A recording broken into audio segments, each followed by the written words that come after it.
mirga namaa tuqaa mirga keenya haa kabajamu jechuun dandeenya.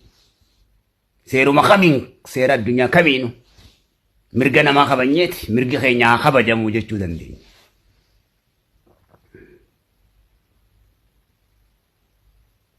Seeruma addunyaa kamiinu. Akkuma mootummaan kun si qofaaf hoggaa amantiin kee tuqame. Si qofaaf hojjetu tokko fakkeessitee bara. Akka amantaan biraa mootummaan isaaniif hin hojjenne. Faannoo fi TPLF dabballoonni kun ka amantii dawoo godhatanii dhuftan kun. Oromoo diiguudhaaf. Mindaan isinii kafalamee jechuudha.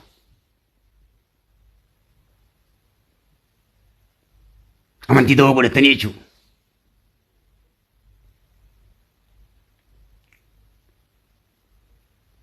La akkasii miti. Akkuma ati musliimni paawara qabdu mootummaa biratti si caalaa waaqeffataan paawara guddaa qaba mootummaa biratti. Protestaantiin paawara guddaa mootummaa biratti qaba. Addunyaa biratti qaba.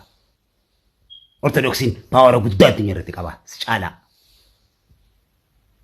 Waaqeffataan si caalaa paawara guddaa qaba. Protestaantiin beekteen si caalaa paawara guddaa qaba. Akka barbaade si godha. Heerri siif hojjetee isaaf hin hojjenne hin jiru.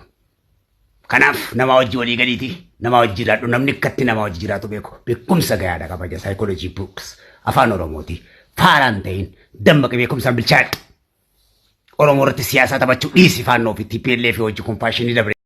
Dhugaa jiru dubbate Kadir Martuu dhugaa garaa nama gaa dhiira jechuun kana dhiira akka Kadir Martuu kun osoo kan akkanaa kun Itoophiyaa keessatti baay'inaan dhalate. Sila biyyattiis waliin nyaattu ture.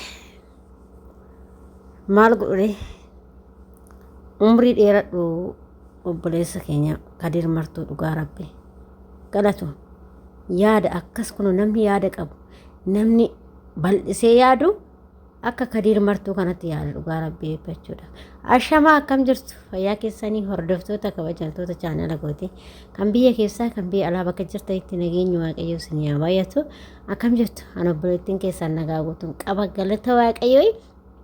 Akkasuma warroonni immoo chaanala kiyyaa faaraa taatan sabskraayibii gochuudhaan maamila keenya ta'a warri ta'aa jirtan immoo galatooma ulfaadha isin jedha. Egaa hordoftoota koo akkuma viidiyoo dura agartanitti wanta miidiyaa irra sa'aatii kana deemaa jiru keessaa Kadir Martuu wanta dubbate waan ijoo dubbate jechuudha. Dhugaa rabbi garaa nama ga'a jechuudha. Namni akkanaa kun bakka yoo dubbatu jechuudha. Maaliif wanta qoshaashaa yoo arge waan daballe kana yoo arge inni dhuguma itti mee bara kuta jechuudha. Akkas nama jechaanu maaliif dhugaa isaatii akkuma beekamu yeroo kana namoonni gara amantaadha walitti ka'anii waan hin taane walii xiqqeessuu walii bobbocuu kaan jedhu bakka hin jiraame garuu ani kanan jedhu Itoophiyaa sun akka amantaa baay'ee qabduun beekanii namoonni warra amantaadha walitti buutanii wal loltan sun hundumtuu qixxee ilaalama malee kun amantaa kanatu caalaa hin jiru mirga akkas hin jedhu akkas jedhaate qaata wal follosse biyya jechuudha. Kabiraadhis osoo akka amantaatti ilaalame ta'e ati ani sun araban jiru. Warri biyyoota gurguddate keessa jirus musliimni biyyoota gurguddatan keessa jiru kan akka Ameerikaa kanneen keessa hin jiraatu jechuudha. Maaliif isaan kiristaana waan ta'eef Awustiraaliyaa kanneen dabalatee Kanaadaawwan dabalatee waan hundiyyuu isaan kiristaana waan ta'eef jechuudha. Keessa jiraachuu hin danda'anii jechuudha sila. Garuu akkasii miti kaa akkuma namni keenya yaadu kanatti miti kan yaadamu. Ilmi namaa kamuu ilma namaatiin ilaalla. Amantaan abbaan fedhe amantaa fe'itti amanu waliif kabajanii jiraatu jechuudha. Osoo akka amantaatti namni biyya amantaa sanii malee hin deemu jedhanii hundumti keenyaan deemuu hin dandeenyu jechuudha bar. Anillee bakka amantaa geejjuu sanan deemaa jira jechuudha. Garuu akkasii miti. Isuma kanaayyuu mati arabumti tunuyyuu ati musliimaa ati kiristaanaa deemee hin hojjetin isin hin jettu. Warri nun jedhan tokko hin jiru. Maaliif? Amaanutuma keenya hin dhufne. Kiristaanumaan nu beeku. Kiristaanumaa maqaan keenyas kiristaanumaan jira. Wanna maqaa qeerattee yookiin amaanutii qeerattee baate tokko hin jiru. Dhugaa isin hin jedha jechuudha. Kanaaf yoo namni amantaa ofii namaa kabaje sunis sii kabajuu danda'a jechuudha. Isaan kan barbaadan kotta amantaa kana aman jedhaniiti miti kas yaaman situ dubbifatee waan feeti gootee situ beeka malee isaan si yaamanii jechuudha dhugaa dubbachuu warri bira jirru kunniin jechuudha kanaaf warroota akkasiisa wal kabajaa hundi seerri hundumtu seerri amantaa tokko dubbatee tokko immoo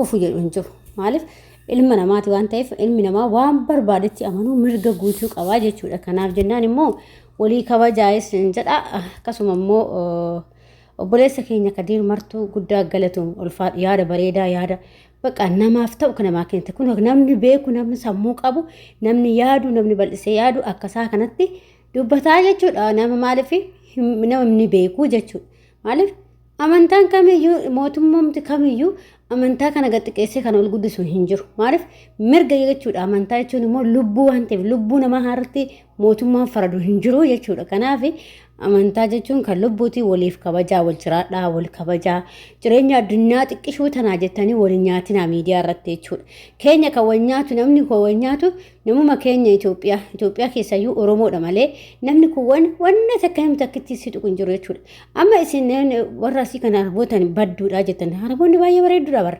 dhugaa rabbisiin jedha osoo akka arboonni odoo badduu ta'eeti nutumti keessa jiraachuu hin dandeenyu jechuudha bakka maaliif waan gaarii ta'aniif isaan baay'ee nama gaariidha isaan akka keenya kanatti akka nama Oromoo kanneen itti yaadan jechuudha akkasuma hoo biyyoonni gurguddattillee nama gaariidha maaliif ilmi namaa ilma namaati bakka fe amantaa isaa bakka fe'etti amanachuu hin danda'a laphee isaatirra jira waan ta'eef amantaan laphee keetirra jira jechuudha innaa kanaaf bakka barbaadetti biyya barbaade jiraadhu Araba jiraadhu Ameerikaa jiraadhu Awurooppaa jiraadhu amantaan kan dhuunfati waan ta'eef kabajjeet nama san kabajjee wajjin jiraatta malee akkasuma immoo amantaa sanis kabajjee wajjin jiraatta amantaa namaa dirqi taanaan iddoo kamittuyyuu hin jiraattu jechuudha amantuma feetiyyuu taanaan jeqnan hin jiraattu jechuudha kanaaf warroonni duuba yaaddanii waan hin taane haasoftanii amantaa ol nyaachisuu namaaf nama nyaachisuu deemtani isiniif milkaa'u dhugaa doo haftanii dasneedha jechuudha kanaaf warruma miidiyaa kana dadhabne malee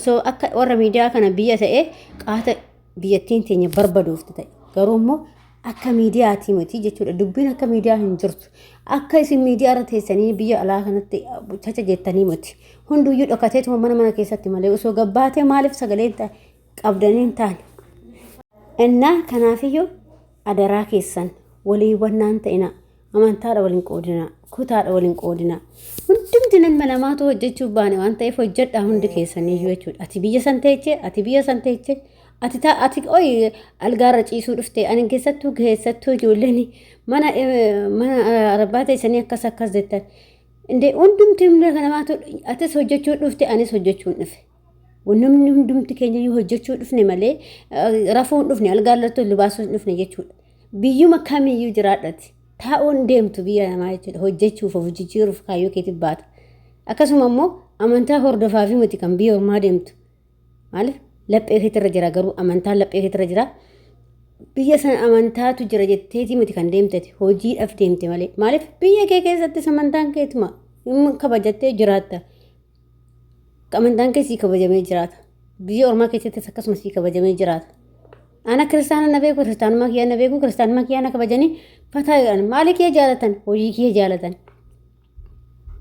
dhageessan ishii mucayyoo takka manjiima ishii algaarra godhaniiti anaan hojjedhu naan jedhani nu hundi keenyayyuu takkuma atis shakaaladha anis shakaaladha hundi keenyayyuu shakaaluma garaagarummaa takka hin qabne amantaan keenya garaagarsullee maqaan keenya tokko atis hin hojjettaa anis nan hojjedha asii algaarra ciibsanii ijoollee musliimaa algaarra ciibsanii ijoollee kiristaanaa qofaan hojjedhaa hin jenne hundumti keenyayyuu jechuudha ati hagabuu bulte ati nyaatte isa ana hagabuun bulchine hundumti keenya tokkuma jechuudha akkasuma kanaaf wal kabajaa wal jiraadhaa isin jedhu waliin nyaatinaati